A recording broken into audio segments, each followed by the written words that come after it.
क्या आप जानते हैं कि डेमोक्रेसी किसे कहते हैं? लोकतंत्र क्या होता है? क्या हम आज जिस व्यवस्था में रह रहे हैं, इसे आप वास्तविक डेमोक्रेसी कह सकते हैं? और डेमोक्रेसी के मायने क्या होते हैं? यदि हमें इस बारे में समझना है, तो 1947 से पहले के भारत को समझना होगा।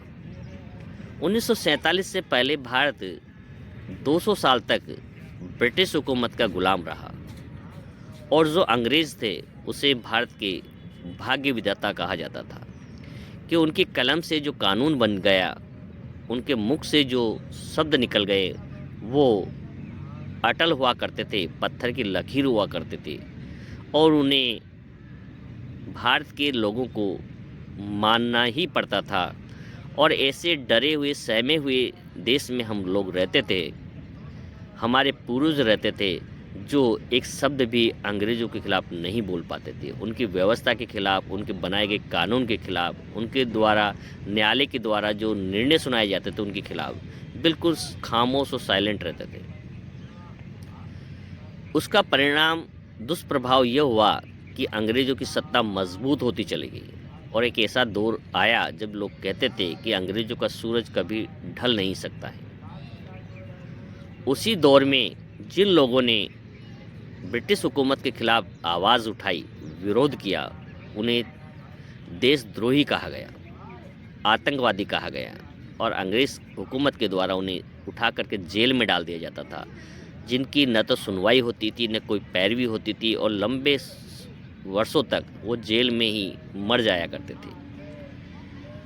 वहाँ किसी की कोई आवाज़ नहीं सुनी जाती थी। तो मित्रों, लोगों ने प्रयास किया, वो मुट्ठी भर लोग थे जिन्होंने देश के लिए संघर्ष किया और एक व्यवस्था को बदलने का बीड़ा उठाया और 1947 में देश आज़ाद हो गया। डेमोक्रेसी का सही अर्थ यही है कि गरीब से गरीब व्यक्ति, समाज में अंतिम पायदान पे खड़ा जो व्यक्ति है, उसकी भी आवाज़ को सुना जाए। उस पर भी किसी प्रकार का अत्याचार यदि होता है तो सरकार आगे बढ़कर उसकी मदद करे। केवल ताकतवर लोगों को ही न्याय न मिले, बल्कि कमज़ोर के न्याय की भी रक्षा की जा सके। इसी को डेमोक्रेसी बोलते हैं।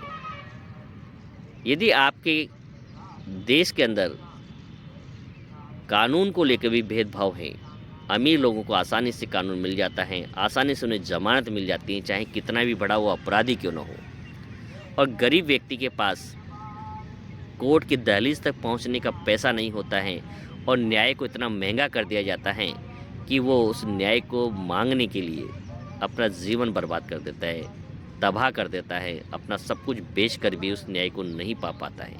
तो ये डेमोक्रेसी नहीं है।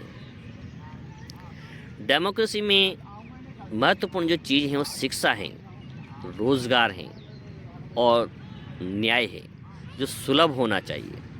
हर व्यक्ति के पहुंच न्यायपालिका तक होनी चाहिए और न्याय इतना सहज हो कि गरीब से गरीब व्यक्ति भी उसे पाने के बारे में सोच सकें और उसके लिए लड़ सकें। शिक्षा हर व्यक्ति तक सहज उपलब्ध हो और समान इक्वलिटी की समान शिक्षा हो।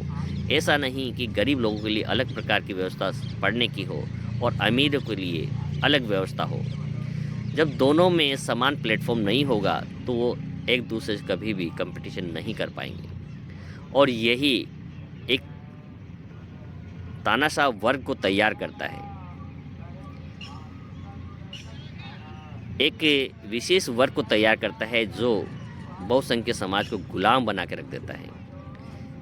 इसलिए यदि आप जिंदा हैं और जिंदा होने का प्रमाण भी देना होगा, यदि लोकतंत्र में आप जी रहे हैं तो आपको सरकार हो या कोर्ट हो, उनके हर उस फैसले के खिलाफ खड़े होने की आवश्यकता है, उसका विरोध करने की आवश्यकता है जो कि समाज के लिए, हम सब के लिए और आने वाली पीढ़ी के लिए नुकसानदायक हो सकता है। आज के दौर में सोशल मीडिया बहुत ही सरल उपाय हैं, सरल माध्यम है जहां आप अपनी बात को उठा सकते हैं, लेकिन देखने में यह आ रहा है कि लोगों ने बोलना बंद कर दिया है और चुप्पी साधना शुरू कर दिया है। अब वो कोई भी कारण हो सकते हैं, सामाजिक दबाव हो सकते हैं, राजनीतिक दबाव हो सकते हैं, कानून का डर हो सकता है, या किसी भी प्रकार के भय हो सकता है कि वो सब उसको अपने आप को किस प्रकार से वो भयभीत मानता है और वो चुप रहना यदि सीख जाता है तो निश्चित रूप से तानाशाह ताकतवर बनते हैं। और वही स्थिति उस दौर में हुई जब अंग्रेज़